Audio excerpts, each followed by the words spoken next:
Sometimes love isn't enough. As an adoptive mom, people would often say this to me, as if to imply I couldn't love my son enough to change behaviors or heal his trauma, so I should probably just give up. At least that's how I took those four powerful words, which had buried themselves deeply in my mind, leading me to doubt my ability to parent my child. Sometimes love isn't enough. That is the truth. Oftentimes, you need love and powerful, personalized tools to raise a child who's experienced trauma and disrupted attachment, or a child who you're struggling to connect with. I am on a mission to help parents raising kids with a tricky past to show up with unconditional love and practical tools to lovingly manage even the most challenging of times. Be sure to subscribe to our podcast and follow us on Instagram and Facebook. Plus, if you like what you hear, I'd love for you to leave a review. Now let's get to the good stuff.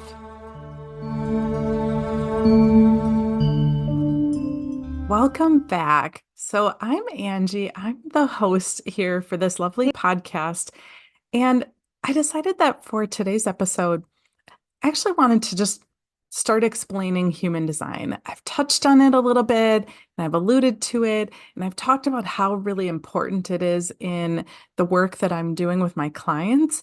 But I wanted to outline what it is so that you have a bit of a foundation. So maybe you're new to human design, maybe you've dug into it a little bit for yourself, but my plan is over the next few episodes, I want to break down some really key elements to the basics of human design.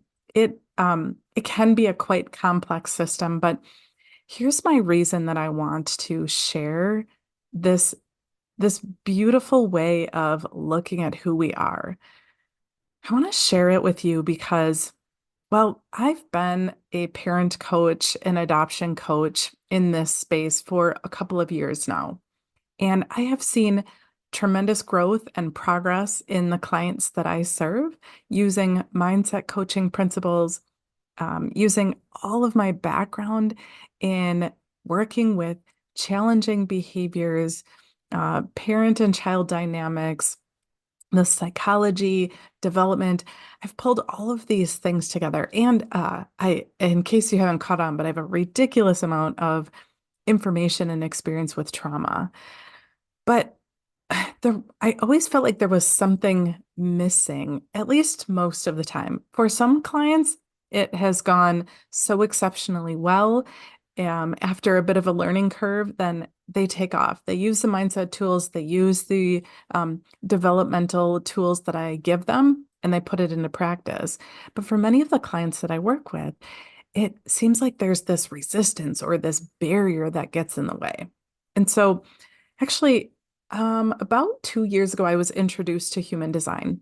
I was introduced to it by my business coach, who prior to that had certified me as a mindset coach and has been giving me beautiful tools to figure out ways to reach out and serve you, quite frankly, reach out to the masses to let people know that there's a different way to parent. So she's been lovely for that. But a couple of years ago, she introduced us to human design, because she saw it as such a beautiful way to help us really step into who we are and fulfill our potential. Because when we're working on a business, we can't all do things the cookie cutter way because none of us are the same.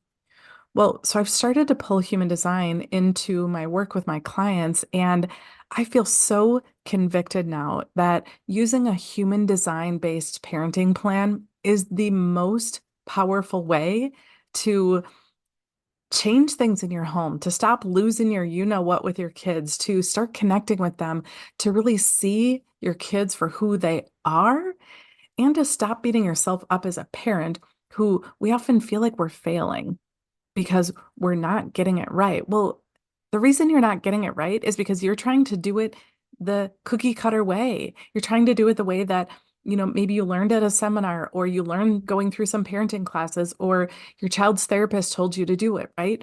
You're trying to do it in the way that they taught you how to do it, but that way might not be right for you.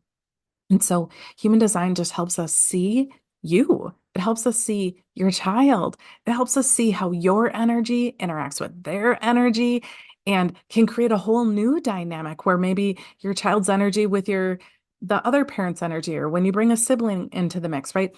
It's just wild when we start using a parenting plan that is so fine-tuned to your specific needs. It's just wild the way that we can show up differently. So what in the heck is human design? Well, human design was a download to a gentleman named Ra Uru Hu. He passed away several years ago, but he had this divine download in which he pulled together the Chinese I Ching, the chakra system, the Judaic Kabbalah, and Eastern and Western astrology, and quite frankly, quantum physics. So legitimate science pulled all of this together and creates this blueprint of what each of us is designed to do, what each of us is on this planet to do our part in humanity.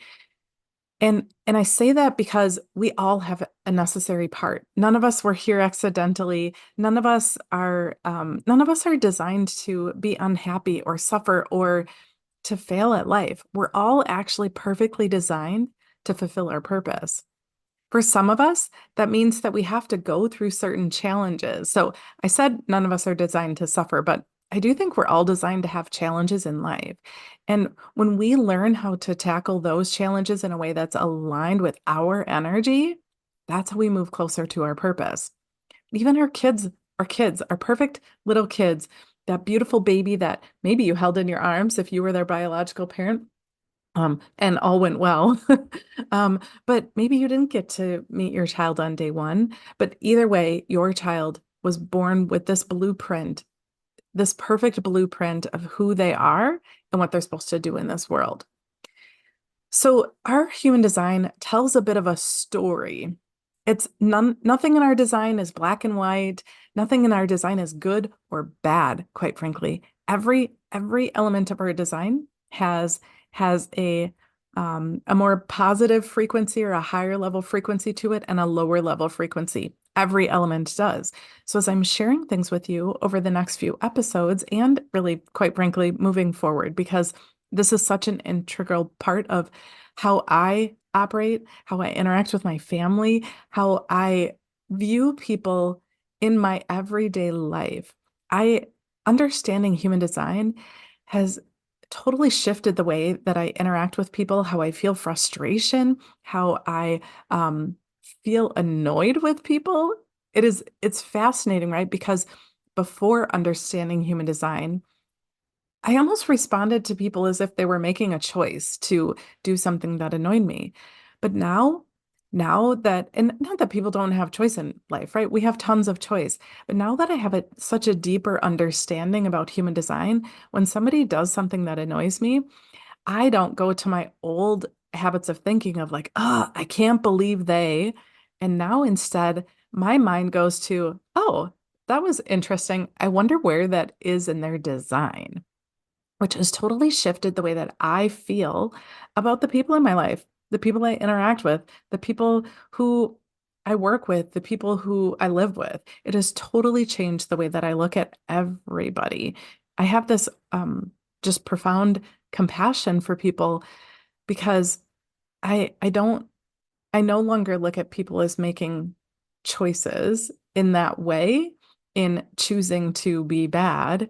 Not that I necessarily thought of it that way, but maybe I did. I don't know. So, anyways, without further ado, let's jump into the different types. So, there are a couple of different ways to look at types.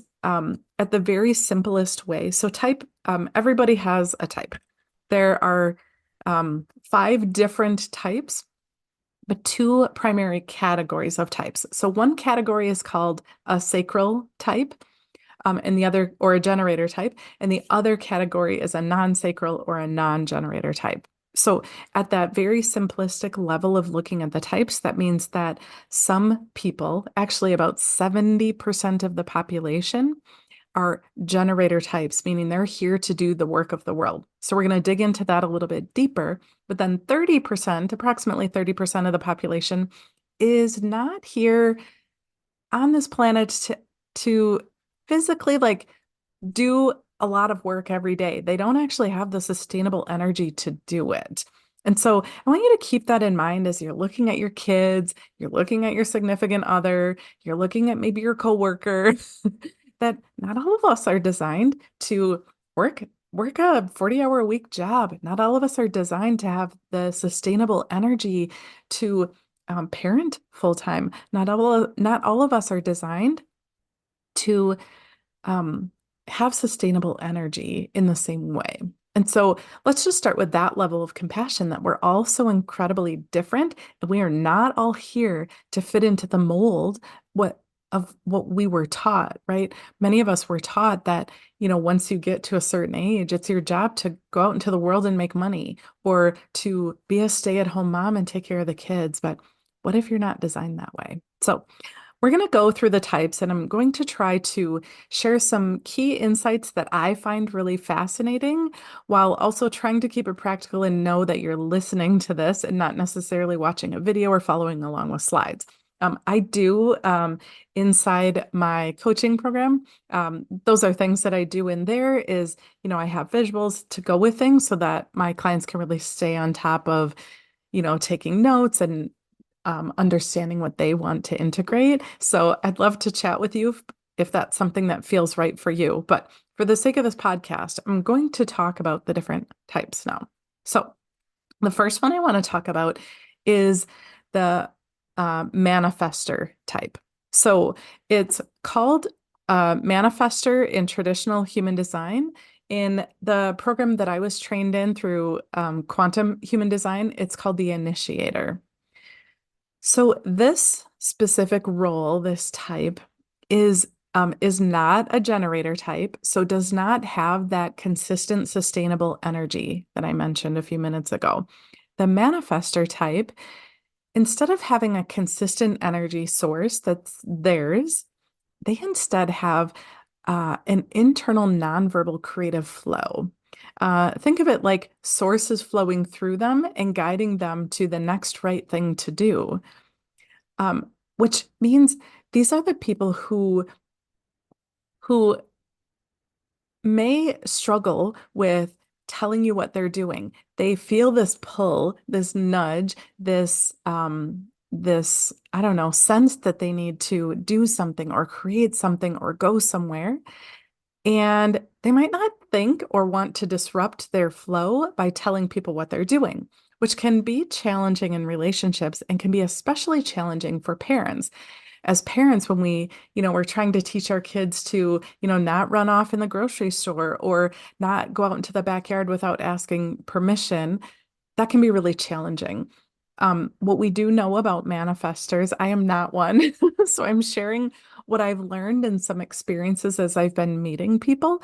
But in asking a manifester type to inform others about what they're going to do, in the act of informing can sometimes disrupt that creative flow, which can be really frustrating for them.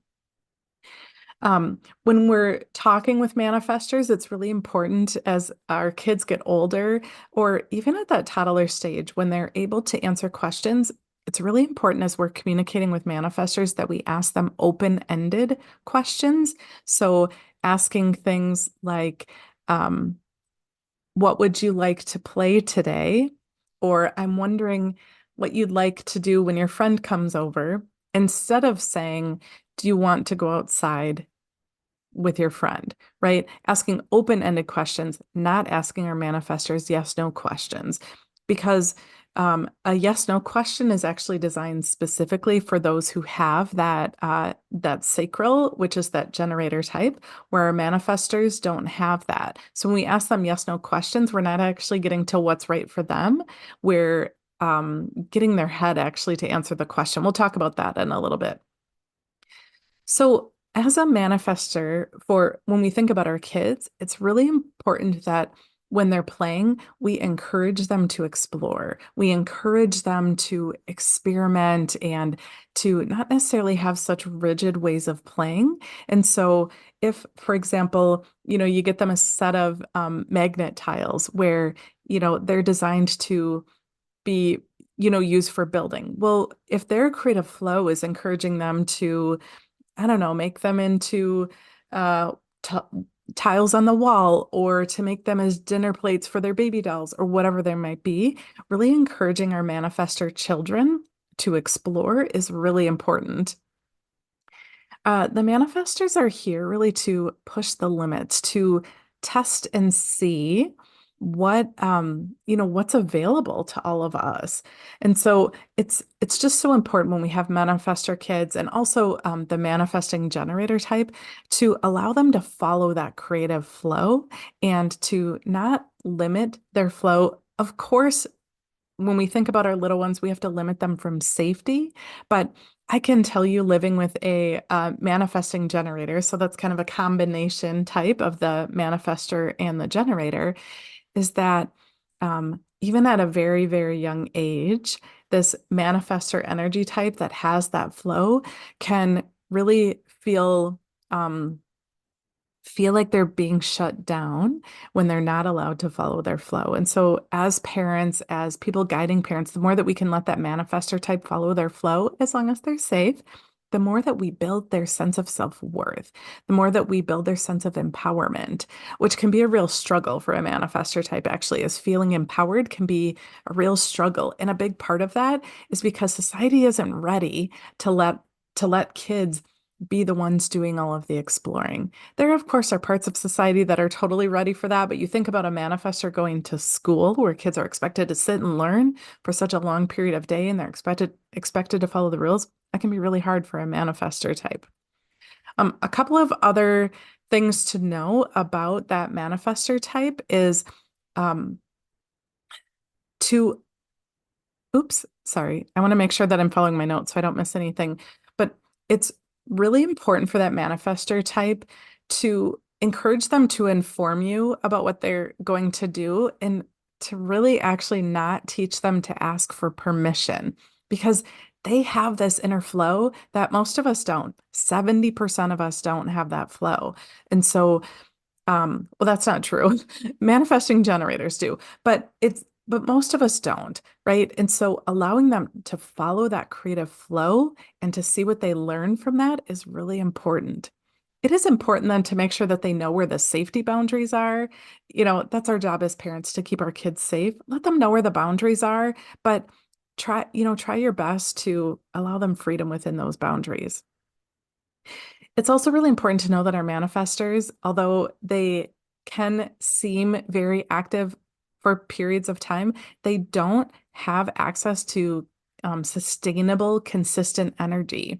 And so they're kids who might have bursts of energy and then times of really quiet and peacefulness and then another burst of energy. And it's not a predictable pattern that they experience with their energy. And so just knowing that about your kids and as they get older and become young adults, that they don't have consistent work energy within them. It's just not part of who they are. And so learning as they get older to help them tap into thinking about different ways to work that don't necessarily require going to a 9 to 5 job will serve them really, really well.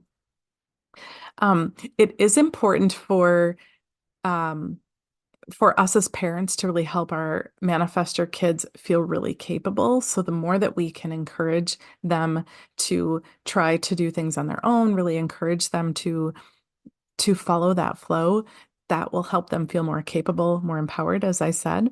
And another key thing about the manifestor type is when it comes to sleep. So any of the non-generator types, so the manifestor and the projector and the reflector, after the age of 7, it's really recommended that they're able to sleep on their own, not co-sleep, not share a bedroom with a sibling, and that carries into their adulthood. So manifestors, because they don't have their own sacral energy, that means that they pick up on other people's, which can make it hard for them to sleep at night if they're sharing a room with other people. which can be quite a challenge when we think about our kids getting older, or if you or your significant other are a manifestor type, that sharing a bedroom can be really hard. All right, so up next is the generator type. So, as I said earlier, the generator type, between the two, the manifesting generator and the generator type make up 70% of the population. So that's a lot of us. But when you think about it, right, like we need just a few manifestors in the world, a smaller population to guide us and to show us what's possible. But then we need a lot of people doing the work of the world to create out in the world. That is our job. I am a generator myself, and most of the people in my house, except for my daughter, both my kids are actually not generator types, but everybody else in the house is. And so generators are here to learn about being um, like figuring things out, here to learn about how to do the work of the world, how to keep perfecting what we do. That is the job of the generator. Generators have sustainable energy. And although I've met so many generators now, um, most of the time, that sustainable energy means that we can go, go, go. And that honestly, we have to burn off our energy before we can sleep good at night. However, when I say that, if you're a generator who is not doing work that you love, if you're a child generator who is not feeling fulfilled in your life, then it actually can have the opposite effect, right? We can burn out that sacral energy when we're not doing work that we love. So it's super important as a generator parent that even if you don't love your job, make sure that you find joy in the work that you're doing at work, or find other projects that you're doing outside of work that just fill your soul and make you happy. Because as generators, we have to do work that we love. It is important in order for us to avoid burnout. We must do work that we love. It's a very unique part about being a generator. Also, another interesting and fascinating to me part of being a generator is that we have something called sacral authority. And so, what that means is if you're a generator type, or you know a generator, you love a generator. I talked about this a few episodes ago, but we have this ability to ask our sacral questions because our head is not designed to know what's best for us. Our sacral always does. And so, as a generator type, when you ask a generator a yes no question and you allow their sacral to say uh-huh or uh-uh, you're getting their truth. And it's really fascinating when you go through this practice. I'd love to hear your experience, but when you go through this practice of asking sacral questions, it's so obvious right away if you ask a question that wasn't that person's truth, because you'll get a hesitation or you'll get other words in there, which tells you that instantly that generator's sacral isn't answering and it's their head. So, generators have this beautiful capacity also for self-awareness that as a generator, because we're much more in tune with our sacral and that energy that's within us, we tend to be more self-aware about what our body needs, about what we need. It doesn't necessarily mean we're great at doing what we need, but we tend to be, of all of the types, we tend to be more self-aware. When we think about play and our generator kids, it's they're best suited to engage in play that helps them work towards mastery.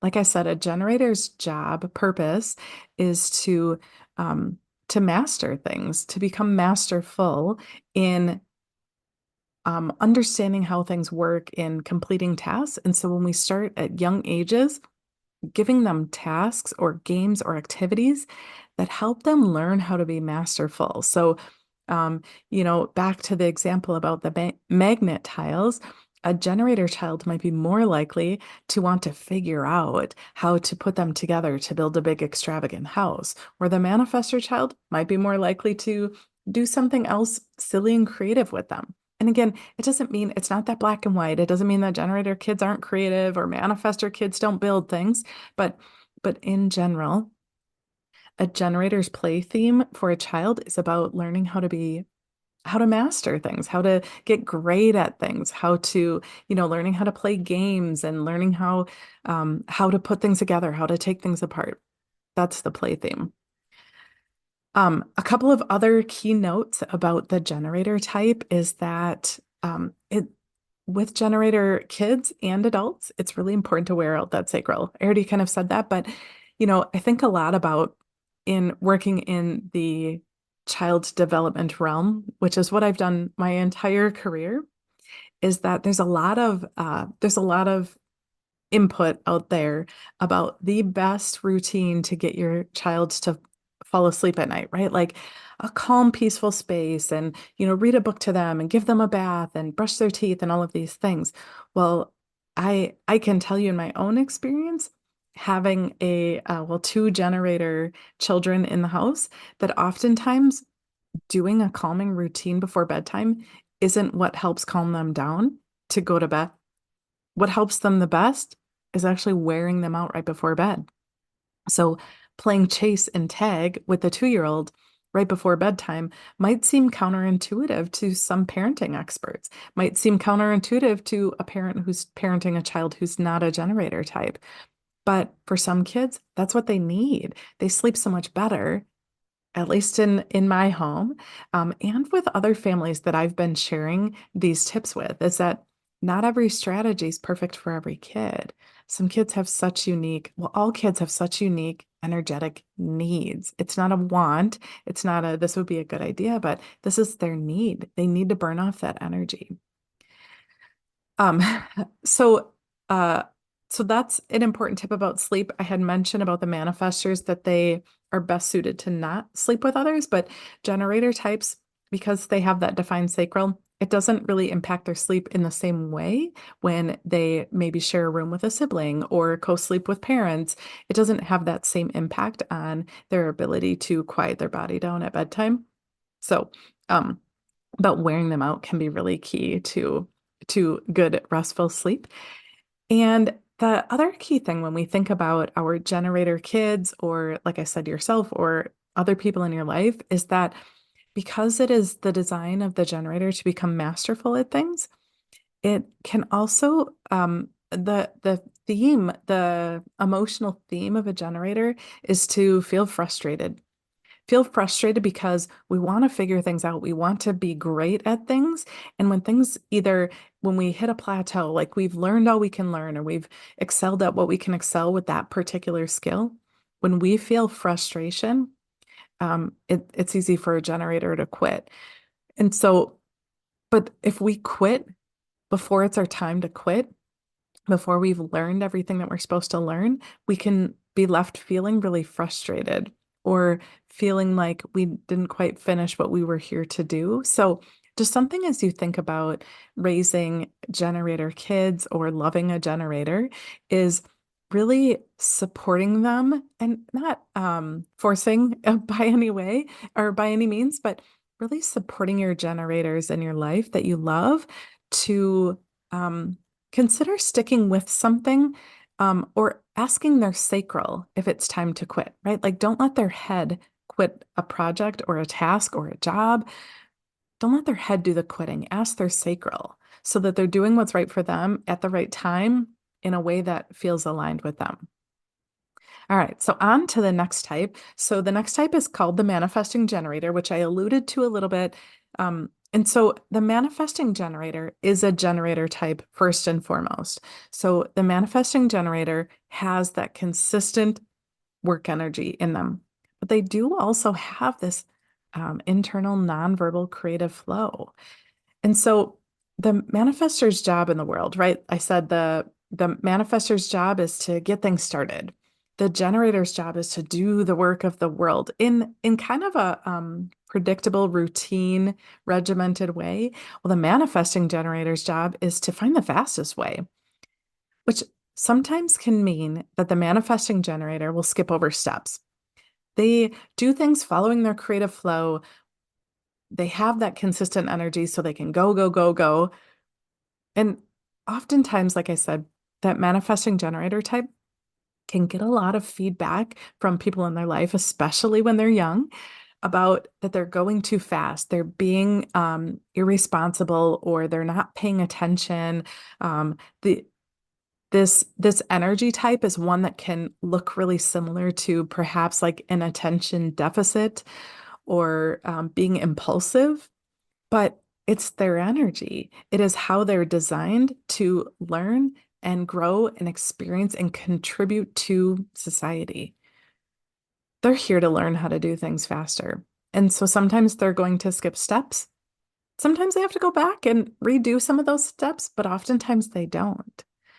Oftentimes I don't know need to go back and skip steps. And so I think about this type in particular a lot when it comes to the education system, when it comes to kids having to, write down all their work on their math homework or the math test, or when we expect our kids to do all of the problems on the math test, for example.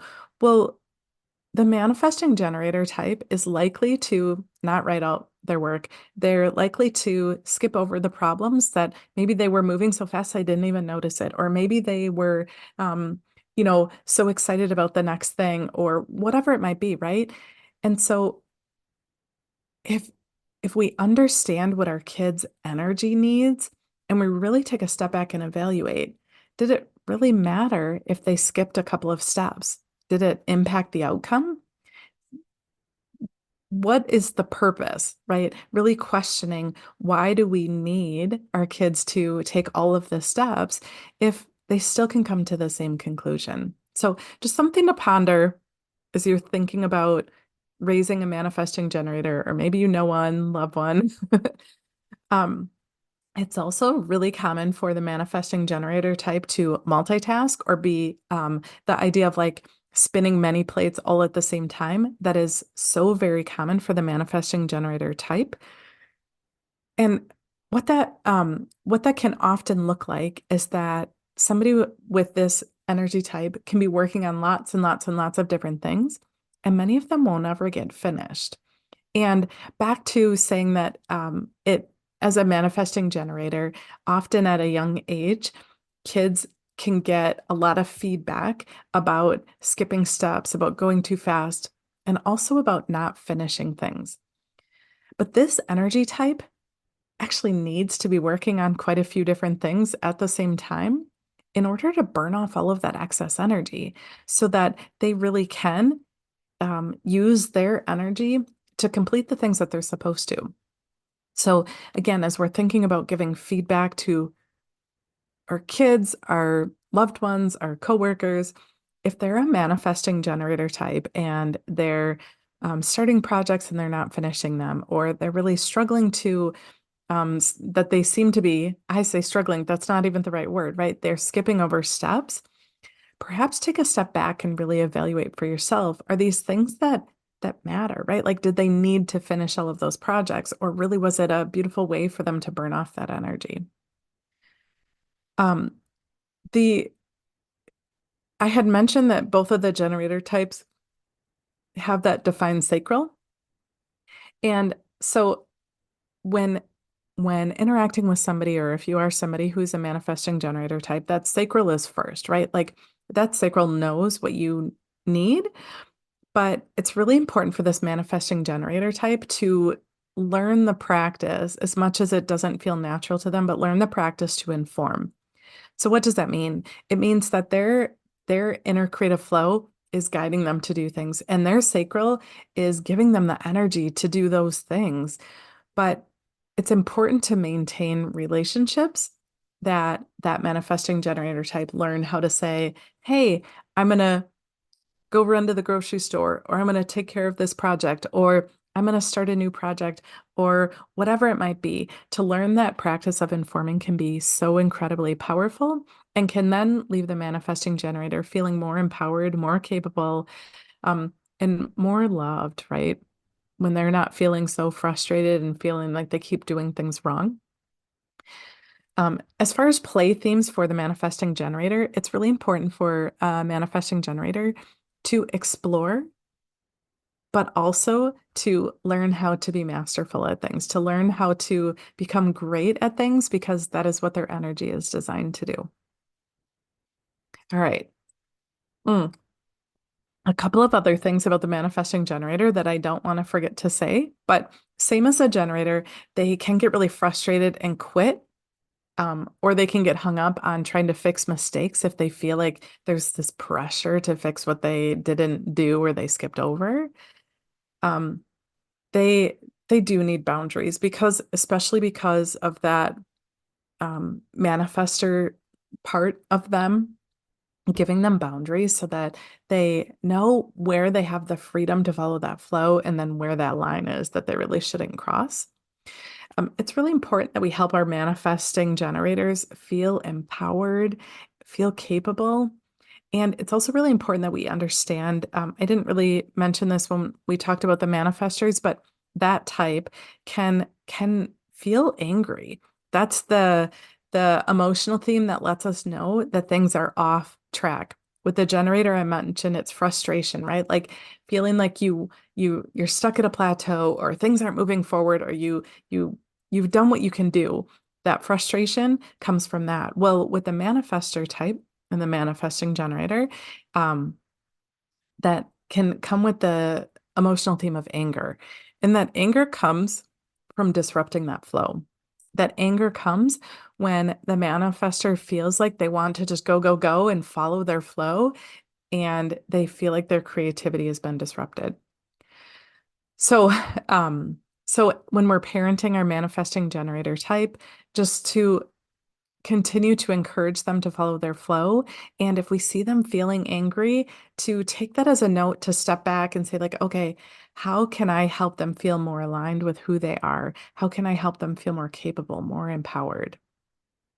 The manifesting generator type, as far as sleep goes, it again, they have a defined sacral, so sharing bedrooms is not a big deal, at least from that perspective. And let your manifesting generators leave things undone. It's okay. It's really okay that they don't finish every project and that they have multiple things that they're working on. It's okay if they're multitasking while they're at school or at a work meeting when they get older. It's part of who they are. All right. So then the next type is the projector type. So we have two more to go through. So the next type is a projector type. And I believe the projector type is about 20% of the population. Don't quote me on that, but I think it's about 20% of the population. Their job really is to manage and guide others. So the projector type does not have sustainable energy. So they understand energy, they see it, they experience it, um, but they really struggle to understand what is their energy and what's other people's energy. Projectors are great at seeing other people, and they're really great at actually, in particular, seeing generator types. They're designed to really penetrate the aura of a generator type and to know exactly how to help them. At least when they've shed their conditioning about other people's ideas. A projector in when they're really tapping into what they know, a projector really is designed to know how to guide us. Um, a projector, however, can really struggle to see themselves. And oftentimes, in order to make changes or to figure things out, oftentimes a projector needs to have a sounding board. So what this tends to look like is a projector type might have a challenge that happened during their day, and then they want to tell you all about it. For the listener, it might feel like they want our advice. It might feel like they're looking for solutions, but most of the time, the projector type doesn't want your ideas. They don't need them. They just need you to reflect back to them what they were saying so that they can hear it from a different voice from the outside in so that they can process what to do about it. Projectors typically don't need a lot of advice because their job is to guide, right? That's how they're designed. It is their energy. Um, their They're not designed, they don't have that consistent sacral energy. So projector types are not designed to work in the traditional way, which can be really hard and can lead to this type feeling, um, feeling less than, feeling like they can't keep up with the Joneses, feeling like they were told or taught that in order to contribute to their family, they're supposed to work a 9 to 5 job, but they're actually not really designed to do that. And I'm not saying that projector types can't work a full-time job. They certainly can, but at what expense? A projector type can borrow the work energy from others for a limited amount of time, but it's not their energy.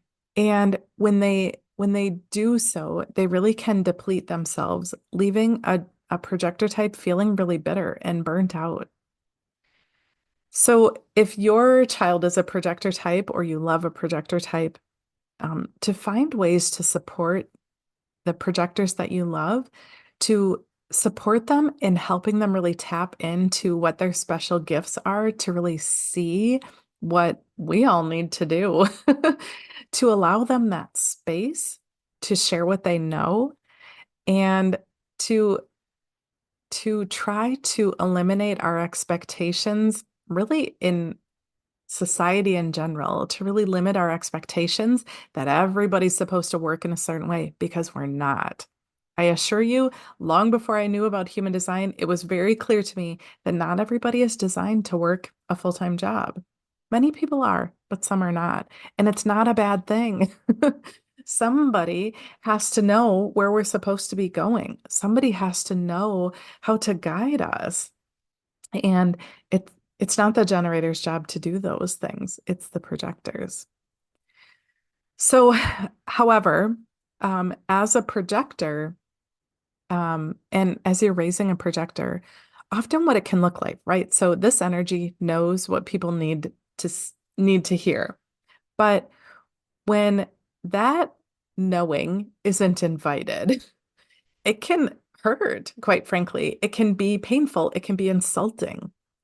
And so the a common experience for a projector, even a projector child, is that they might tell you exactly what they know you need to hear. But if you didn't ask for that advice, it can feel really off-putting or bossy or uninvited. So what the reason that I say this is that when you're loving a projector type, or if you are one yourself, to really learn how to ask for an invitation or offer an invitation so that the projectors are in a space where their energy is used the way that it's supposed to be used. Because when a projector knows what needs to be done, knows what you need to hear, and they keep inserting their ideas, they keep sharing what they know, but it's uninvited, well, then they're burning themselves out. A projector is burning themselves out by meeting with resistance when they're sharing what they know. What this looks like in a relationship is when you love a projector, ask them for their advice often. Show them that you appreciate them. Make sure they hear on a very regular basis how much you appreciate them and that you see them. If you yourself are a projector, then to ask people before sharing your opinions, to say like, hey, I had some ideas about that if you wanted me to share. Because when a projector's energy is aligned with that invitation, it's a beautiful thing. And that knowing that guidance is so well received when it's been invited. I think about back to, like I said, both of my kids are projector types. And it was a common experience when my both of my kids were little that I would get a lot of feedback about them speaking out of turn, saying things that weren't theirs to say, interrupting. I got a lot of feedback from school about my kids. And I I knew that it wasn't my parenting type to just go with what the teachers were telling me. And I remember challenging the teachers and saying, but you know, but was my daughter wrong? Was what she was saying wrong or out of line? And the answer was always no, but it wasn't her turn. She didn't raise her hand. She's not letting the other kids, take their turn. And I said, yes, but was the information that she was sharing wrong? And the answer was always no. She knew exactly what she was supposed to be saying. She knew what people needed to hear. They just weren't ready for her. And so empower your projector kids to maybe ask, hey, can I share? Or I have an idea, or I'd love to share what I'm thinking about that.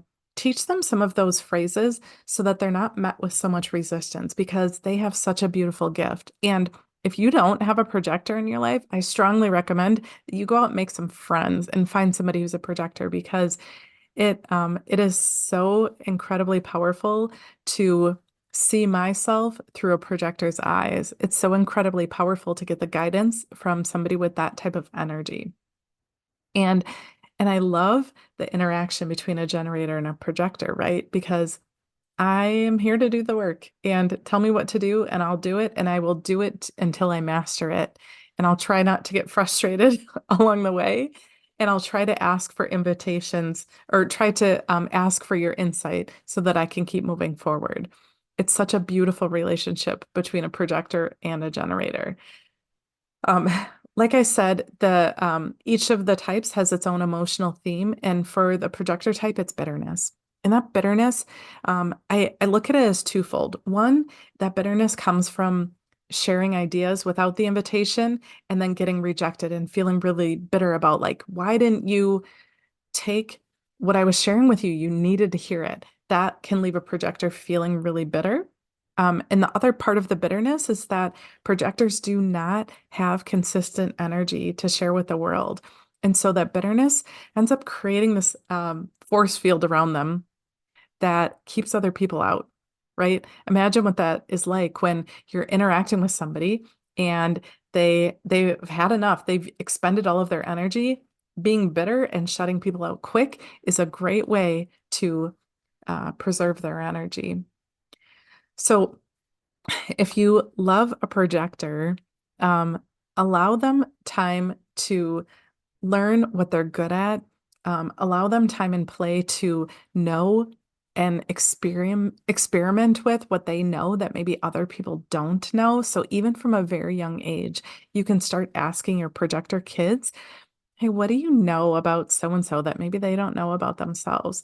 You'd be shocked to hear what your kids will say that they know that you would have had no idea if you hadn't asked them. When it comes to sleep, our projector types do have that open sacral, so sharing bedrooms is not in their best sleep interest. And it's also really important for a projector type to lay down flat in bed on their back for at least 30 minutes before they're ready to go to bed.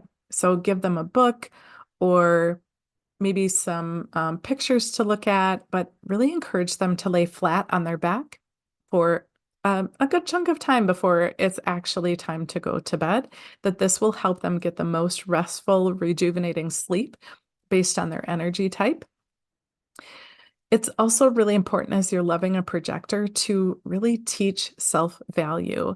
Like I mentioned before, this projector type can take on other people's energy and can really maybe feel like less than because they don't have the sustainable energy to do what they see in many of the other people in their life. It's important to teach projectors to know when enough is enough and to teach them to really be aware of what energy is theirs and what's not, which is hard to do. I know as a generator type, I have a lot of openness in my design, meaning I only have a couple of my centers are colored in. And so I perceive other people's energy a lot. And it's a real challenge sometimes to take a step back and say, like, oh, wait, that energy was not mine. But it feels like ours. We experience as if it's our own. And for that projector type, they can really feel, especially that sacral energy, they can feel like they have the energy to do the work, but it's not sustainable.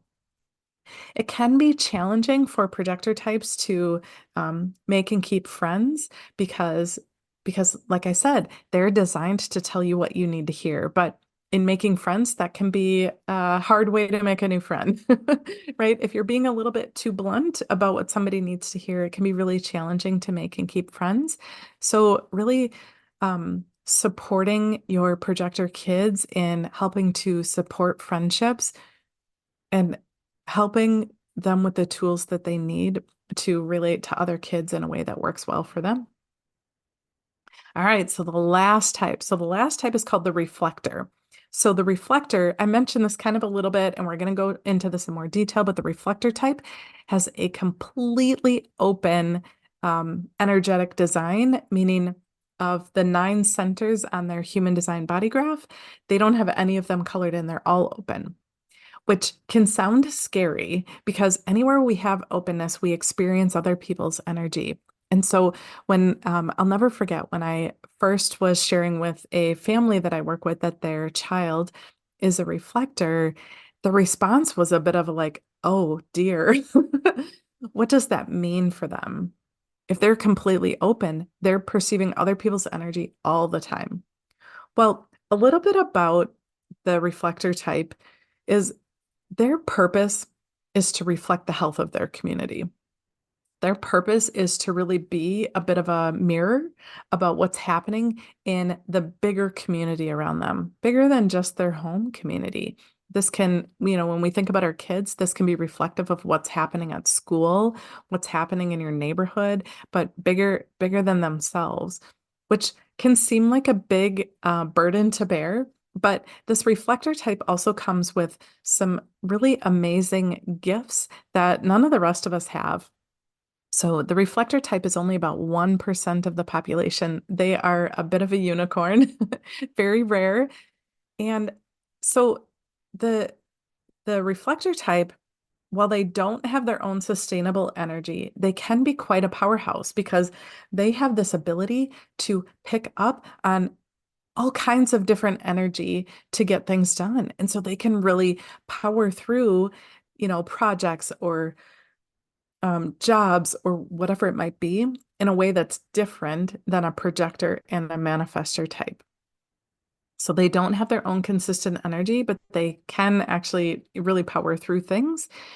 Um, the reflector type doesn't have, when I was talking about the generator type and the projector type together, I was saying that the projector really has this ability to like pierce the generator's aura and really get in and see what needs to be said. Well, that's because the generator type has this open and enveloping aura. Well, the reflector type has a bit of a less permeable aura, which means, yes, they are very aware of the energy of the community around them. They are very aware of what is happening at a larger scale, but they're not so permeable that everything has such a huge impact on them. So they do have a protective layer, so not to fret, but it is really important for a reflector type to have a space that feels like home to them. Whatever home means, um, it's important for that reflector type to be able to have a place that's all their own, that feels comfortable in a way that feels comfortable to them, which might be the furniture that's there, or the smells, or the lights, or the people that are there. They need to have a place that feels like home. But this then translates to school and to work where they have to really feel at home. If they feel like they don't fit in, if they feel like they don't have a place that feels comfortable, they'll have a hard time using their energy in a productive way. One important thing to note, so the generator types, like I said, they are able to make decisions by responding to their sacral. The other 2 types, the projector and the manifestor, are able to make decisions in different ways. The manifestor follows their flow, and the projector really responding to open-ended questions or statements. The reflector type is unique as well, in that the reflector type really has to wait a full lunar cycle in order to know what's right for them when it comes to bigger decisions. Well, so for little things like what's for dinner, obviously you don't have to wait 30 days because that would never work, right? So those everyday things, really just checking in with themselves and what feels right. But when it comes to those bigger decisions, it's so important for the reflector type to wait a full lunar cycle. And here's the reason. Because as the moon is passing through its cycle, it activates different gates in our body graph, which impacts all of us.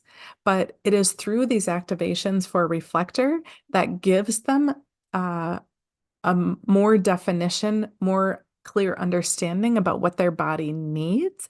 And so when we're allowing the reflector type a full month, a full lunar cycle to make decisions, we're allowing them that time to check in with what their body needs as they go through the different parts of their energy being activated, which allows them to make decisions that are right for them. Because when they can see consistently as their body experiences different energies, as they can see that their decisiveness about whatever that thing is, it doesn't change, well, then they know what's right for them. When we think about those emotional themes that come with all of the different types, the key emotional theme for the reflector type is disappointment. This disappointment comes because the reflector falls in love with the potential of people, falls in love with what they see that people are capable of. And quite frankly, most people aren't living up to their potential, aren't doing inner work, aren't trying to step out of their head getting in the way and really stepping into who they are, which when a reflector really knows what people are capable of, it can leave them feeling really disappointed. We can help our reflector types with this by helping them to really see that they don't have control over other people. And so really helping them understand that they have so much more power than they think they do is a key way to help our reflector types. And then the last little bit about the reflector type is that they're really here to reflect the health of the community. They are not here to necessarily do a 9 to 5 type job, although they can. They really need time for clarity to really understand what's best for them. And when you love a reflector type, the best that you can do is to really help them feel at home, help them feel recognized for the beautiful gifts that they bring to this world. So this was a long, long episode. I know that I usually keep it short and sweet, but I really wanted to go through the different types and share maybe some key insights that even if you're not new to human design, maybe you picked up a few things that you forgot about or that you've never heard before. And if you're new to human design, I hope that you found this really informative. And I hope that you started thinking about yourself and your family and the different energy types that you might have. If you have not yet run your human design body graph, send me a message and I'll send you a free link that no strings attached, but I'll send you a link so that you can pull your own body graph and understand yourself and your family a little bit better. So that's it. Let's talk soon.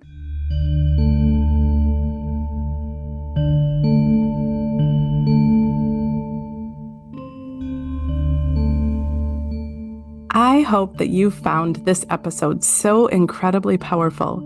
Thank you for joining us for Sometimes Love Isn't Enough. If you resonated with what you heard here, please subscribe to this podcast and give us a review. You can also follow us on all the socials. Check the show notes for all the details about how to start tackling behaviors and creating a powerful, loving relationship with your child, a child who needs your love the most. And if your gut's telling you that it's time for a change now, book a free consult. I'd love to help you love unconditionally and show you that you have that power within you.